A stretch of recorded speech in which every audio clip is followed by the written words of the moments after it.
두 번째 세션에서는 구매 전환자들의 의사결정 여정을 살펴보겠습니다. 결국 모든 광고 성과의 최종 목적은 판매이기 때문에 구매자들이 어떤 접점을 거쳐서 구매에 이르게 되었는지를 확인할 수 있다면 캠페인의 성과를 높이는 데 분명 도움이 될 것이라고 생각합니다. 근데 승목님, 제가 알기로는 이 네이버 성과형 광고 같은 경우에는 전환값 트래킹 지원이 안 되는 걸로 제가 알고 있는데, 지금 말씀 주신 전환값이라고 하면 어떻게 분석하신 걸까요? 네, 말씀하신 것처럼 저희 구매 전환 추적에는 분명 한계가 있는데요. 제가 분석한 데이터는 엠페이로 결제된 구매건만 포함하고 있습니다. 엠페이로 결제된 구매건은 데이터가 풍부하게 남아있기 때문에 그것을 광고 데이터와 매칭시켜서 광고 전환 성과를 확인할 수가 있는 거고요. 다만 엠페이 외의 수단으로 결제된 건에 대해서는 데이터가 남아있지 않기 때문에 저희 분석에서는 성과가 다소 가소 추정될 가능성이 항상 있습니다. 이 점을 참고하셔서 이후 내용을 들어주시면 감사하겠습니다. 의사결정 여정 분석을 위해서 랜딩이 스마트 스토어였던 14개 브랜드를 분석 대상으로 삼았습니다.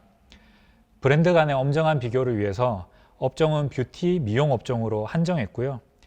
해당 브랜드들의 스마트 스토어에서 엠페이로 구매한 사용자들을 모두 추출한 후에 이 사용자들이 구매 직전 7일 동안 거쳐간 네이버 마케팅 접점들을 시간 순으로 정리를 했습니다. 마케팅 퍼널을 풀로 커버하고 있는 네이버 광고 상품들이 거진 망라가 되었고요. 14개 브랜드의 평균적인 의사결정 여정을 그려보면 보장형 DA에 노출된 사람들 중에서 엠페이로 구매한 사람들은 노출된 지 평균 2.8일 만에 구매에 이르렀습니다. 보장형 DA를 클릭까지 했다면 구매까지는 0.7일 밖에 안 걸렸습니다. 전환 가능성이 상당히 높은 사람들이 보장형 DA를 클릭한다고 해석할 수 있을 것 같고요.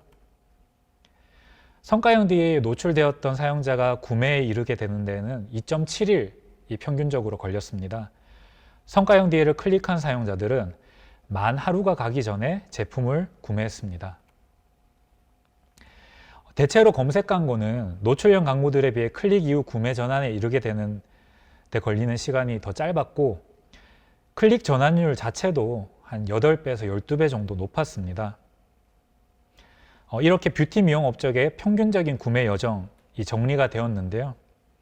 보시면 네이버의 다양한 마케팅 접점들이 아마 마케터 분들께서 예상하고 계셨던 바로 그 지점에서 저마다의 역할을 하고 있구나 라고 느끼실 수 있을 것 같아요. 이 구매 여정 분석 결과를 가지고 전환에 대한 인사이트를 뽑아내기에 앞서서 전환에 대한 정의를 합의하고 갈 필요가 있겠습니다. 기여 인정 기간을 이번 분석에서는 7일로 길게 잡았고 다른 여러 가지 마케팅 접점과의 관계 속에서 전환 성과를 확인할 것이기 때문에 전환을 두 가지로 정의했습니다. 하나는 직접 전환입니다. 여기서는 소위 말하는 라스트 클릭을 직접 전환으로 정의했습니다. 즉, 어떤 특정 접점에서 상호작용한 직후에 구매 전환이 발생했다면 이것은 직접 전환입니다. 예를 들어서 네이버 성과형 DA를 클릭한 후에 다른 접점이 개입하지 않고 바로 구매가 발생했다면 이 성과형 DA 클릭은 직접 전환을 일으킨 것이라고 보았습니다. 반면에 특정 접점에서 상호작용을 한 후 다른 접점을 거쳐서 구매 전환이 발생했다면 간접 전환이라고 정의를 하였습니다. 예컨대 네이버 성과형 DA를 클릭한 후에 브랜드명을 검색하고 이때 노출된 브랜드 검색을 클릭해서 제품을 구매했다면 성과형 DA 클릭은 직접 전환이 아니라 간접 전환을 일으킨 것이라고 보았습니다. 이 두 가지 정의를 염두에 두시고 먼저 성과형 DA의 직접 전환에 대한 이야기를 해보겠습니다. 이번 분석에서 성과형 DA 클릭이 기여한 전환 중에 무려 80%가 직접 전환이었습니다. 예상했던 것보다 상당히 높은 수치라고 생각하실 텐데요. 근본 분석 케이스가 객단가가 평균 3만 원 정도고 비교적 관여도가 높지 않은 업종이었기 때문에 직접 전환의 비중이 이렇게 높게 나온 것 같습니다. 광고하는 제품이 고가이거나 고관여의 업종이시라면 직접 전환의 비중이 이보다 낮아질 수 있습니다. 그럼 이 직접 전환 성과에 영향을 주는 요인은 어떤 것이 있을까요? 저희는 결정적인 요인으로 소재에 주목했습니다. 장표의 그림은 이제 브랜드별로 클릭 전환 성과가 가장 낮았던 소재들입니다. 카피를 집중해서 보시면요. 프로모션을 강조하는 카피도 있고 유기농 등과 같이 제품의 USP를 강조하는 카피도 있고요. 단순하게 브랜딩 메시지를 던지는 카피도 있습니다. 사실 일관된 패턴을 찾기는 쉽지 않습니다. 지금 보시는 장표는 동일 브랜드에서 전환 성과가 가장 높았던 베스트 케이스의 소재들입니다. 카피에서 일관된 패턴이 보이시나요? 오염된 수돗물, 붉은기, 구취, 단 일주일, 딱 이번 주, 넓어지는 모공, 염소, 세균 같이 지금 제품을 구매하지 않았을 때 닥칠 잠재적인 손해, 피해를 직접적으로 전달하고 있습니다. 네, 이렇게 잠재적인 손해를 강조하는 메시지의 효과는 꽤 컸습니다. 방금 보신 베스트 케이스 소재의 경우 클릭 전환율이 워스트 케이스 소재 대비 무려 8배나 높았습니다. 8배씩이나 차이가 나는군요. 그러면은 만약에 이 전환 단가가 잘 된 게 10,000원이라고 하면은 못된 건 80,000원까지도 차이가 날 수 있다는 그런 얘기네요. 네, 그렇죠. 저희가 엠페이 전환만을 추적했기 때문에 네. 금액 자체는 더 낮아질 수 있는데요. 그 격차는 해석하신 게 맞다고 보시면 될 것 같습니다. 네. 또 소재 관련해서 하나 더 강조하고 싶은 것은 비슷한 메시지를 구성하더라도 잠재적인 손해에 대한 내용과 그 솔루션이 명료하게 전달될 때 효과가 더 크다는 사실입니다. 이런 점에서 미색 배경에 카피에만 집중할 수 있는 스마트 채널의 클릭 전환율이 비슷한 메시지의 다른 지면 대비 성과가 우수한 경우가 있었습니다. 이제 성과형 뒤의 간접 전환에 대해 한번 알아보겠습니다. 간접 전환은 노출형 광고가 검색의 트리거 역할을 함으로써 발생합니다. 노출형 광고가 검색을 일으키고 이 단계에서 노출된 검색 광고를 통해 전환이 발생할 때 노출형 광고는 간접적으로 전환에 기여한 것이 됩니다. 특히 브랜드 인지도가 낮은 경우라면 자연적으로 발생하는 검색량과 그에 따른 전환이 크지 않을 것이기 때문에 검색 트리거로서 DA의 역할이 더 중요해질 것입니다. 개별 사례 둘을 가지고 이 가설을 한번 검증해 봤습니다. 먼저 남성을 타겟으로 하는 기능성 샴푸 브랜드 A입니다. 이후에 비교할 면도용품 브랜드에 비해서 상대적으로 인지도가 낮습니다.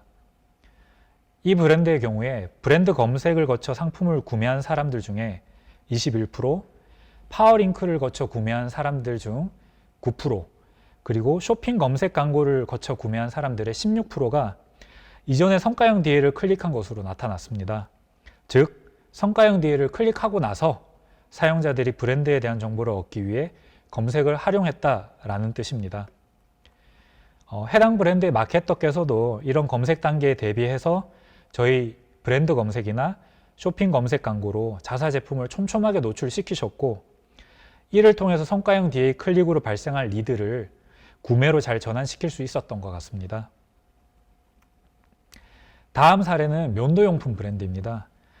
이 브랜드는 남성이라면 아마 면도용품군에서 가장 먼저 그 이름을 떠올릴 수 있을 정도로 인지도가 높습니다.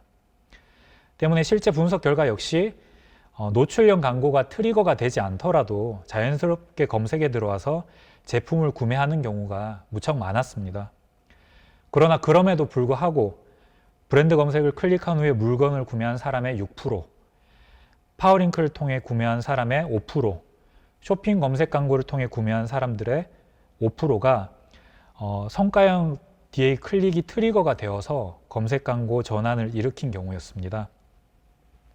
이게 비중으로 보면 숫자가 작아 보이지만요. 만약 성과형 DA가 기여한 검색 광고 전환이 없었더라면 성과형 DA 클릭 전환에 무려 40%가 유실되게 됩니다. 말씀드리고 싶은 것은 결국 브랜드 인지도가 높으나 낮으나 검색 트리거로서 노출형 DA의 역할이 중요하다라는 점입니다. 더불어서 검색 단계로 넘어온 리드를 받아줄 마케팅 접점을 잘 마련해 놓는 것도 아주 중요해 보입니다. 지금까지 제가 말씀드린 것들을 간단하게 정리하고 마무리하겠습니다. 첫 번째로 관심사 타겟팅에 대해 말씀드렸습니다. 네이버 관심사 태깅의 변별력을 믿으시고 잠재 고객의 라이프 스타일을 대표하는 여러 관심사로 타겟팅을 좀 가감하게 확장을 해 보실 것을 추천드렸습니다. 두 번째로 직접 전환에 대해 말씀드렸습니다. 소재의 잠재적인 손해와 그 솔루션으로서의 우리 제품을 명료하게 담아낸다면 아마도 전환 성과를 개선할 수 있을 것이라고 말씀을 드렸습니다. 인간은 기본적으로 이익보다 손해에 더 민감하게 반응하는 법입니다. 마지막으로 간접 전환에 대해 말씀드렸습니다. 노출형 광고가 검색의 트리거로 작동을 하고 그 결과 브랜드를 검색한 사용자가 이때 노출되는 검색 광고를 통해 제품을 구매하는 이런 흐름을 놓친다면 브랜드 전체 성과가 쪼그라들 수 있다는 점을 말씀드렸습니다. 제가 준비한 내용은 여기까지입니다. 상우님 좀 도움이 되셨나요? 네, 너무 많은 도움이 됐던 것 같고 제가 듣고 느낀 점은 이 데이터 분석이나 이 데이터 해석을 저도 많이 더 공부를 해서 제가 담당하는 클라이언트 분들의 컨설팅을 더 잘 해드려야겠다. 라는 생각을 했습니다. 아마 시청하고 계신 이 마케터 분들이나 클라이언트 분들도 굉장히 큰 도움 받으셨을 것 같습니다. 네, 그럼 오늘 승목님과는 여기서 인사드리도록 하겠습니다. 승목님 오늘 나와주셔서 감사합니다. 네, 오늘 성과형 광고 시리즈 그 마지막 주제로 선보인 웨비나 어떠셨나요? 데이터를 어떻게 분석하고 해석하고 그리고 타겟팅이나 소재에 적용하냐에 따라서 이 광고 효율이 굉장히 달라질 수 있다라는 점을 느낄 수 있는 시간이었던 것 같습니다. 네, 그럼 오늘 웨비나는 진짜 여기서 마무리하도록 하겠습니다. 오늘도 긴 시간 함께 해주신 모든 마케터분들, 클라이언트분들 정말 감사드리고요. 저희는 다음에 더 든든하고 알찬 주제로 찾아올 수 있도록 하겠습니다. 네, 저는 지금까지 진행을 맡은 클라이언트 컨설팅의 서상훈이었습니다. 시청해주신 여러분 감사합니다.